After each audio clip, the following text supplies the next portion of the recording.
మన హిందూ సంప్రదాయాల ప్రకారం ప్రతి ఇంట్లో ఒక పూజ గదిని ఏర్పాటు చేసుకుని ఉదయం సాయంత్రం దీపారాధన చేసి పూజిస్తుంటాం. ఈ విధంగా మన ఇంట్లో దేవుడికి పూజ చేసుకోవటం వల్ల ఆత్మసంతృప్తిని కలిగిస్తుంది. ఈ క్రమంలోనే చాలా మంది దేవుని గదిలో వారికి ఇష్టమైన విగ్రహాలను, ఫోటోలను వారికి నచ్చిన రీతిలో పెట్టుకొని పూజిస్తుంటారు.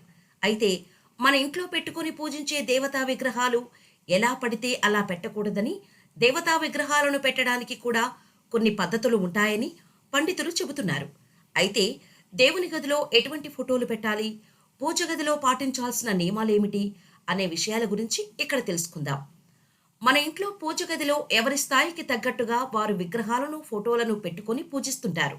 అయితే పూజ గదిలో ఎంతటి ఖరీదు చేసే విగ్రహాలైనా పూజ గదిలోని గోడకు పసుపు రాసి కులదైవం పేరుపై బొట్లు పెట్టాలి. ఈ క్రమంలోనే వైష్ణవులు అయితే నిలువునామాలను, శైవులు అయితే అడ్డనామాలను, క్షత్రియులు అయితే పసుపు మధ్యలో గౌరీ తిలకం రాసి బొట్టుగా పెట్టాలి. కొందరు తులసి ఆకులు లేదా తమలపాకులతో గోడలకు ఈ విధమైనటువంటి బొట్లు పెడతారు. పూజ గదిలో ఎంతటి ఖరీదైన వస్తువులను ఉంచినా గోడకు ఈ విధంగా బొట్టు పెట్టడం మన ఆచారం. మన ఇంట్లో నటరాజస్వామి విగ్రహాన్ని ఉంచకూడదు. నటరాజ విగ్రహం కేవలం నాట్య ప్రదర్శన మండలిలో మాత్రమే ఉండాలి. అదేవిధంగా సూర్యుడి విగ్రహం మన పూజ గదిలో పెట్టుకోకూడదు. ఎందుకనగా సూర్యుడు ప్రతిరోజు మనకు ప్రత్యక్షంగా దర్శనం కల్పిస్తారు కనుక సరాసరి ఆ సూర్య భగవానుడికి నమస్కరించాలి. కానీ సూర్యుని విగ్రహం మన ఇంట్లో పెట్టుకోకూడదు. పూజ గది విడిగా లేనివారు వారి పూజ గదిలో పంచముఖ హనుమంతుని ఫోటో పెట్టకూడదు. అదేవిధంగా ఉగ్ర రూపంలో ఉన్నటువంటి నరసింహస్వామి ఫోటో లేదా విగ్రహాన్ని పూజ గదిలో ఉంచకూడదు.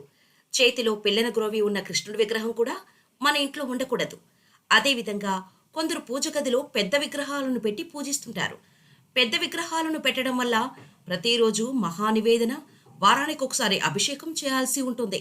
కనుక పూజ గదిలో ఎల్లప్పుడూ చిన్న పరిమాణంలో ఉన్న విగ్రహాలను పెట్టి పూజించాలి. అదేవిధంగా మన ఇంటికి నరదిష్టి తగలకుండా ఉండటం కోసం బయట వివిధ రాక్షసుల ఫోటోలను పెడుతుంటారు. అయితే ఈ విధంగా రాక్షస ఫోటోలు పెట్టుకోకూడదు. వినాయకుడి ఫోటో పెట్టడం వల్ల మన ఇంటిపై దృష్టి తొలగిపోతుందని పండితులు చెబుతున్నారు. ఈ విధంగా మన ఇంట్లో పూజ చేసే సమయంలో కొన్ని నియమాలను పాటించడం ద్వారా శుభ ఫలితాలు కలుగుతాయని వేద పండితులు చెబుతున్నారు. వాస్తు ప్రకారం నడుచుకోవటం వల్ల ఆరోగ్యంగా, ఆనందంగా ఉండొచ్చు. మనకు తెలియని ఎన్నో విషయాలపైన నెగటివిటీ ప్రభావం పడుతుంది. అలంకరించటం మొదలు శుభ్రత వరకు పూజ గదికి ప్రాముఖ్యత ఇస్తారు. నిజంగా పూజ గదిలో ఏదో మాయ ఉంటుంది. ఎంతో ప్రశాంతంగా, నిశ్శబ్దంగా ఉంటుంది. అలాగే పూజ గది పాజిటివిటీని ఇస్తుంది. పూజ గదిలో కూర్చొని మెడిటేషన్ చేస్తే చాలా బాగుంటుంది. అయితే పూజ గదిని ఎలా ఉంచుకోవాలి, వాస్తు ప్రకారం ఎలా సర్దుకోవాలి, ఇలా ఎన్నో ముఖ్యమైన విషయాలను ఈ వాస్తు నిపుణులు మనతో పంచుకోవటం జరిగింది. మరి ఇక ఆలస్యం ఎందుకు, వాటి కోసం ఇప్పుడే పూర్తిగా చూసేద్దాం. పూజ గదిలో ఉండే దేవుడి విగ్రహాలు, పూజ గది గోడల మీద వేసే పెయింట్, ఇలా ఎన్నో విషయాలను పట్టించుకోవాలి. వీటన్నిటినీ శ్రద్ధగా మెయింటైన్ చేస్తే ప్రశాంతంగా ఉండొచ్చు. అలాగే చాలామంది ఏ విగ్రహాలను ఎక్కడ ఉంచాలి అనేది తెలియక ఇష్టం వచ్చినట్టు పెడుతూ ఉంటారు. చాలామంది స్పేస్, బడ్జెట్ను బట్టి కూడా సర్దుతూ ఉంటారు. అయితే పూజ గది లేదా పూజా మందిరం ఎంత చిన్నగా ఉన్నా సరే ఈ విషయాలను తప్పక పాటిస్తే మంచిదని వాస్తు నిపుణులు అంటున్నారు. వీటిని పాటించడం వల్ల ఆరోగ్యంగా ఉండవచ్చని, ధనలాభం కూడా కలుగుతుందని చెప్పారు. ఇక పూర్తి వివరాల్లోకి వెళితే పూజ గది ఉండే దిక్కు. వాస్తులో అన్నిటికంటే ముఖ్యమైన విషయం దిక్కు. ఏ దిక్కులో పెడుతున్నామనేది చాలా ముఖ్యం. ఆ దిక్కు ద్వారా పాజిటివ్ ఎనర్జీ లేదా నెగిటివ్ ఎనర్జీ అనేవి వస్తాయి. పూజ గదిని నిర్మించడానికి ఈశాన్యం వైపు మంచిది. ఈశాన్యం వైపు మాత్రమే పూజ గది ఉంచుకోవాలి, గమనించండి. పిరమిడ్ లాంటి ఆకారంగా ఉండే మందిరాన్ని చాలా మంది ఇళ్లలో చూసే ఉంటాం. అయితే ఇదే బెస్ట్ అని వాస్తు నిపుణులు అంటున్నారు. దీనివల్ల పాజిటివ్ ఎనర్జీ ఉంటుందని చెప్పారు. మామూలుగా ఉండే గదుల్లో సీలింగ్ కంటే కూడా పూజ గదికి ఎంత తక్కువ సీలింగ్ ఉంటే అంత ప్రశాంతంగా ఉంటుందని చెప్పారు. కాబట్టి పూజ గది నిర్మించుకునేటప్పుడు ఎంత తక్కువ సీలింగ్ ఉంటే అంత బెస్ట్. కనుక అలా ఫాలో అయిపోండి. దిక్కుల తర్వాత ప్లేస్మెంట్ చాలా ముఖ్యం. ఏ వైపు ఏ దేవుడి విగ్రహాలు పెడుతున్నారు అనేది చాలా అవసరం. అయితే ఒకే దేవుడి విగ్రహాలను ఎక్కువ పెట్టకుండా ఒక్కో దేవుడి విగ్రహం ఒక్కొక్కటి ఉండేటట్టు చూసుకోండి. అలాగే వాటిని పెట్టేటప్పుడు ఒక దేవుడికి మరొక దేవుడికి మధ్య కాస్త స్పేస్ వదిలేయండి. అలాగే వాటిని శుభ్రం చేసుకోండి. విరిగిపోయిన దేవుడి విగ్రహాలను, పగిలిపోయిన దేవుడి విగ్రహాలను పూజా గదిలో పెట్టకూడదు, గుర్తుంచుకోండి.